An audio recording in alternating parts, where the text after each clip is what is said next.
உங்களது குறிக்கோளான தரிசனத்தை நீங்கள் இன்னமும் அடையாததினாலே நீங்கள் தோல்வி அடைந்துவிட்டதாக எண்ணி அந்த முயற்சியை கைவிடாதிருங்கள்.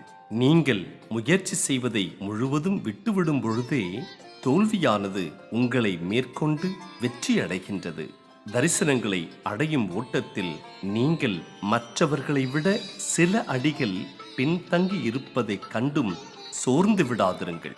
காரணம், ஒரு பெரிய திட்டத்திற்காக ஆண்டவர் உங்களை தயார்படுத்திக் கொண்டிருக்கிறார். மேலும் தற்பொழுது உங்கள் வாழ்க்கையில் நடந்து கொண்டிருக்கும் நிகழ்வுகள் எதுவும் உங்கள் முடிவை தீர்மானிப்பதில்லை. உங்கள் வாழ்வில் நடக்கின்ற காரியங்களை எவ்வாறு தேர்வு செய்து செயலாக்கப் போகின்றீர்கள் என்பதே அதை தீர்மானிக்கும்.